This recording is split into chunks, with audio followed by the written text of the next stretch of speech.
Grimm's Fairy Tales, the story of the youth who went forth to learn what fear was. By Jacob Grimm and Wilhelm Grimm. Translated by Edgar Taylor and Marian Edwards. A certain father had 2 sons, the elder of who was smart and sensible, and could do everything, but the younger was stupid and could neither learn nor understand anything. And when people saw him, they said, "There's a fellow who will give his father some trouble." When anything had to be done, it was always the elder who was forced to do it.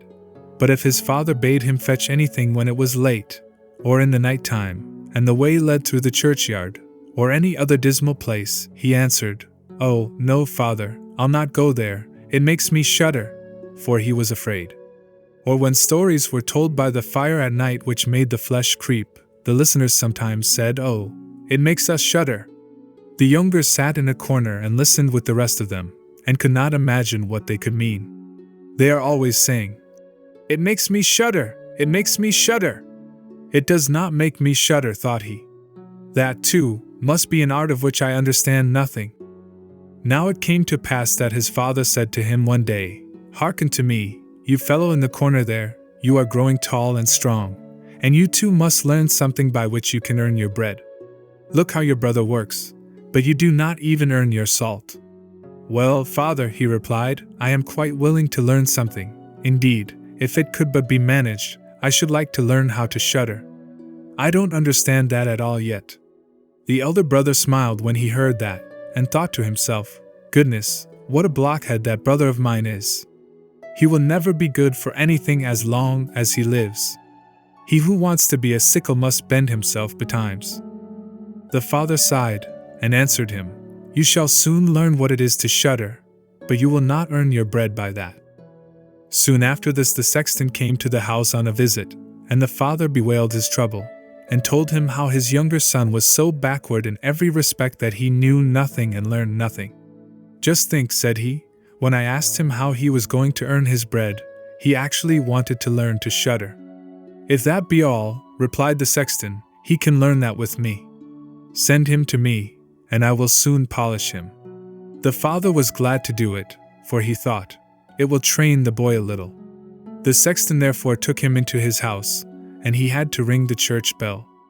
After a day or 2, the sexton awoke him at midnight, and bade him arise and go up into the church tower and ring the bell. "You shall soon learn what shuddering is," thought he, and secretly went there before him.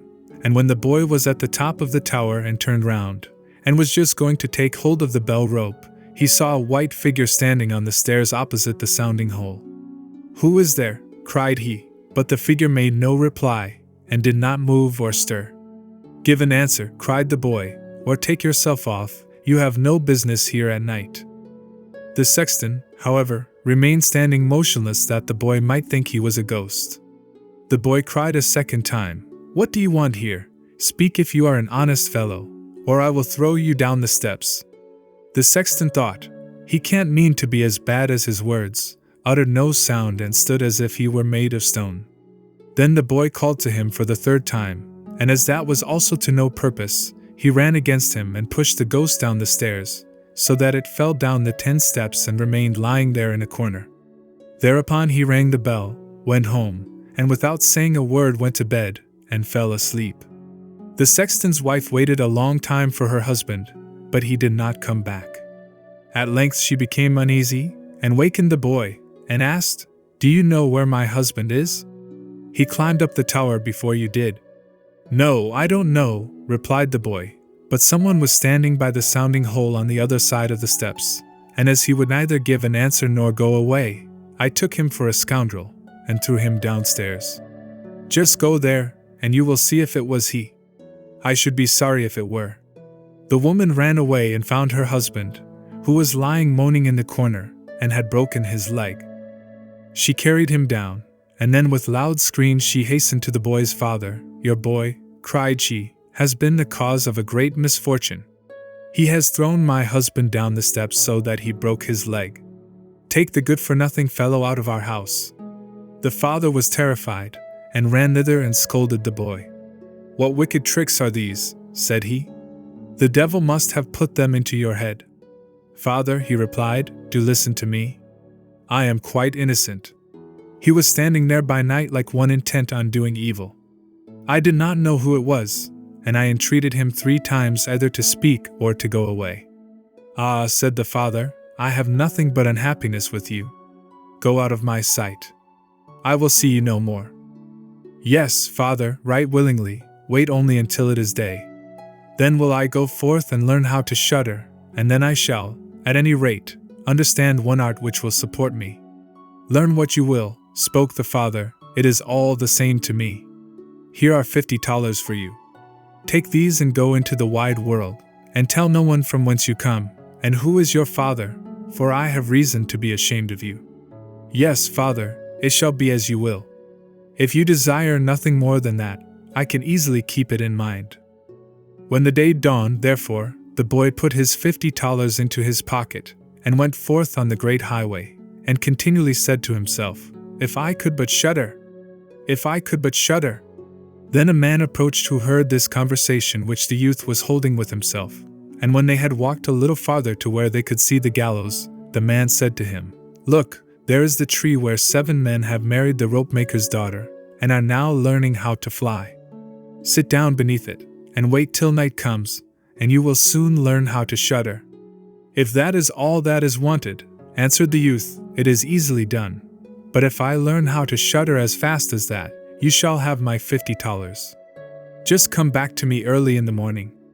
Then the youth went to the gallows, sat down beneath it, and waited till evening came. And as he was cold, he lighted himself a fire. But at midnight the wind blew so sharply that in spite of his fire, he could not get warm. And as the wind knocked the hanged men against each other, and they moved backwards and forwards, he thought to himself, "If you shiver below by the fire, how those up above must freeze and suffer." And as he felt pity for them, he raised a ladder, and climbed up, unbound one of them after the other, and brought down all 7. Then he stoked the fire, blew it, and set them all round it to warm themselves. But they sat there and did not stir, and the fire caught their clothes. So he said, "Take care, or I will hang you up again." The dead men, however, did not hear, but were quite silent, and let their rags go on burning. At this he grew angry, and said, "If you will not take care, I cannot help you. I will not be burnt with you." And he hung them up again each in his turn. Then he sat down by his fire and fell asleep. And the next morning the man came to him and wanted to have the 50 thalers, and said, "Well, do you know how to shudder?" "No," answered he, "how should I know? Those fellows up there did not open their mouths, and were so stupid that they let the few old rags which they had on their bodies get burnt." Then the man saw that he would not get the 50 thalers that day, and went away saying, "Such a youth has never come my way before." The youth likewise went his way, and once more began to mutter to himself, "Ah, if I could but shudder! Ah, if I could but shudder!" A wagoner who was striding behind him heard this and asked, "Who are you?" "I don't know," answered the youth. Then the wagoner asked, "From whence do you come?" "I know not." "Who is your father?" "That I may not tell you." "What is it that you are always muttering between your teeth?" "Ah," replied the youth, "I do so wish I could shudder, but no one can teach me how." "Enough of your foolish chatter," said the wagoner. "Come, go with me, I will see about a place for you." The youth went with the wagoner, and in the evening they arrived at an inn where they wished to pass the night. Then at the entrance of the parlor the youth again said quite loudly, "If I could but shudder! If I could but shudder!" The host, who heard this, laughed and said, "If that is your desire, there ought to be a good opportunity for you here." "Ah, be silent," said the hostess. "So many prying persons have already lost their lives. It would be a pity and a shame if such beautiful eyes as these should never see the daylight again." But the youth said, "However difficult it may be, I will learn it. For this purpose indeed have I journeyed forth." He let the host have no rest, until the latter told him that not far from thence stood a haunted castle where anyone could very easily learn what shuddering was, if he would but watch in it for 3 nights. The king had promised that he who would venture should have his daughter to wife, and she was the most beautiful maiden the sun shone on. Likewise in the castle lay great treasures, which were guarded by evil spirits, and these treasures would then be freed, and would make a poor man rich enough. Already many men had gone into the castle, but as yet none had come out again. Then the youth went next morning to the king, and said, "If it be allowed, I will willingly watch 3 nights in the haunted castle." The king looked at him, and as the youth pleased him, he said, "You may ask for 3 things to take into the castle with you, but they must be things without life." Then he answered, "Then I ask for a fire, a turning lathe, and a cutting board with the knife." The king had these things carried into the castle for him during the day. When night was drawing near, the youth went up and made himself a bright fire in one of the rooms, placed the cutting board and knife beside it, and seated himself by the turning lathe. "Ah, if I could but shudder," said he, "but I shall not learn it here either." Towards midnight he was about to poke his fire, and as he was blowing it, something cried suddenly from one corner, "Oh, meow! How cold we are!" "You fools," cried he, "what are you crying about? If you are cold, come and take a seat by the fire and warm yourselves." And when he had said that, 2 great black cats came with one tremendous leap and sat down on each side of him, and looked savagely at him with their fiery eyes. After a short time, when they had warmed themselves, they said, "Comrade, shall we have a game of cards?" "Why not?" he replied, "but just show me your paws." Then they stretched out their claws. "Oh," said he, "what long nails you have! Wait, I must first cut them for you." Thereupon he seized them by the throats, put them on the cutting board and screwed their feet fast. "I have looked at your fingers," said he, "and my fancy for card playing has gone," and he struck them dead and threw them out into the water. But when he had made away with these 2, and was about to sit down again by his fire, out from every hole and corner came black cats and black dogs with red-hot chains, and more of them came until he could no longer move, and they yelled horribly, and got on his fire, pulled it to pieces, and tried to put it out. He watched them for a while quietly, but at last, when they were going too far, he seized his cutting knife, and cried, "Away with you, vermin," and began to cut them down. Some of them ran away, the others he killed, and threw out into the fish pond. When he came back he fanned the embers of his fire again, and warmed himself. And as he thus sat, his eyes would keep open no longer, and he felt a desire to sleep. Then he looked round and saw a great bed in the corner. "That is the very thing for me," said he, and got into it. When he was just going to shut his eyes, however, the bed began to move of its own accord, and went over the whole of the castle. "That's right," said he, "but go faster." Then the bed rolled on as if 6 horses were harnessed to it, up and down, over thresholds and stairs, but suddenly hop, hop, it turned over upside down, and lay on him like a mountain. But he threw quilts and pillows up in the air, got out and said, "Now anyone who likes may drive," and lay down by his fire, and slept till it was day. In the morning the king came, and when he saw him lying there on the ground, he thought the evil spirits had killed him, and he was dead. Then said he, "After all it is a pity, for so handsome a man." The youth heard it, got up, and said, "It has not come to that yet." Then the king was astonished, but very glad, and asked how he had fared. "Very well indeed," answered he. "1 night is past, the 2 others will pass likewise." Then he went to the innkeeper, who opened his eyes very wide, and said, "I never expected to see you alive again. Have you learned how to shudder yet?" "No," said he, "it is all in vain. If someone would but tell me." The second night he again went up into the old castle, sat down by the fire, and once more began his old song, "If I could but shudder." When midnight came, an uproar and noise of tumbling about was heard. At first it was low, but it grew louder and louder. Then it was quiet for a while, and at length with a loud scream, half a man came down the chimney and fell before him. "Hullo," cried he, "another half belongs to this. This is not enough." Then the uproar began again. There was a roaring and howling, and the other half fell down likewise. "Wait," said he, "I will just stoke up the fire a little for you." When he had done that and looked round again, the 2 pieces were joined together, and a hideous man was sitting in his place. "That is no part of our bargain," said the youth, "the bench is mine." The man wanted to push him away. The youth, however, would not allow that, but thrust him off with all his strength, and seated himself again in his own place. Then still more men fell down, one after the other. They brought 9 dead men's legs and 2 skulls, and set them up and played at ninepins with them. The youth also wanted to play and said, "Listen you, can I join you?" "Yes, if you have any money."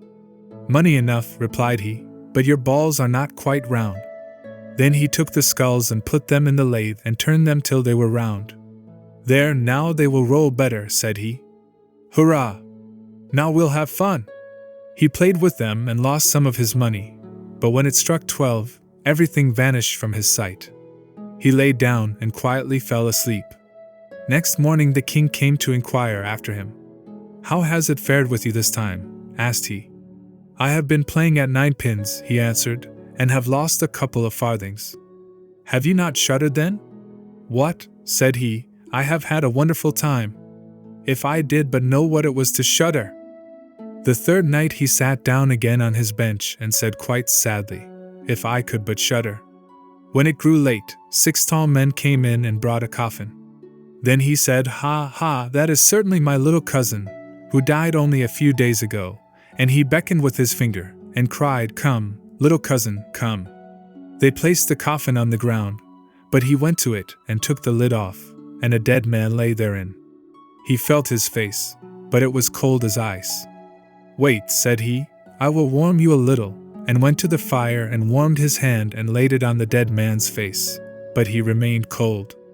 Then he took him out, and sat down by the fire and laid him on his breast, and rubbed his arms that the blood might circulate again. As this also did no good, he thought to himself, "When 2 people lie in bed together, they warm each other," and carried him to the bed, covered him over and lay down by him. After a short time the dead man became warm too, and began to move. Then said the youth, "See, little cousin, have I not warmed you?" The dead man, however, got up and cried, "Now will I strangle you."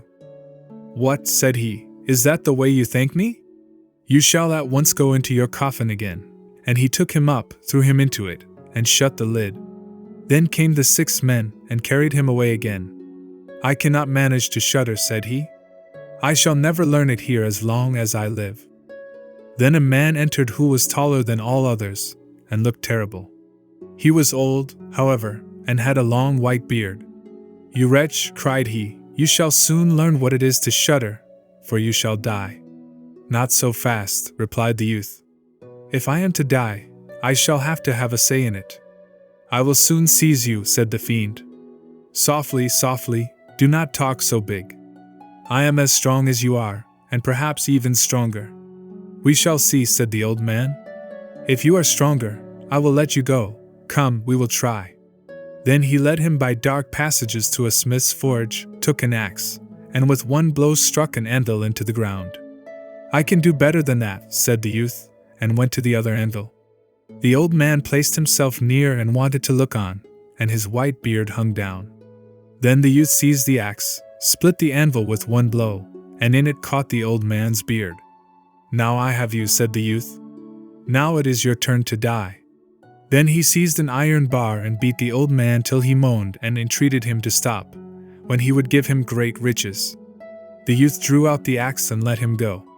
The old man led him back into the castle, and in a cellar showed him 3 chests full of gold. "Of these," said he, "one part is for the poor, the other for the king, the third yours." In the meantime it struck 12, and the spirit disappeared, so that the youth stood in darkness. "I shall still be able to find my way out," said he, and felt about, found the way into the room, and slept there by his fire. Next morning the king came and said, "Now you must have learnt what shuddering is?" "No," he answered, "what can it be?" "My dead cousin was here, and a bearded man came and showed me a great deal of money down below, but no one told me what it was to shudder."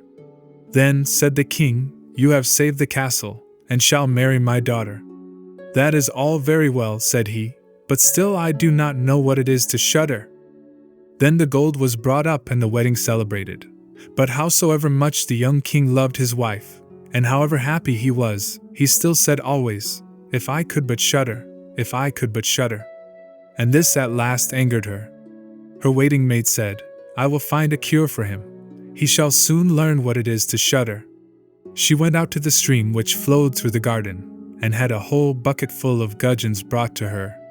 At night when the young king was sleeping, His wife was to draw the clothes off him and empty the bucket full of cold water with the gudgeons in it over him, so that the little fishes would sprawl about him. Then he woke up and cried, "Oh, what makes me shudder so? What makes me shudder so, dear wife? Ah, now I know what it is to shudder."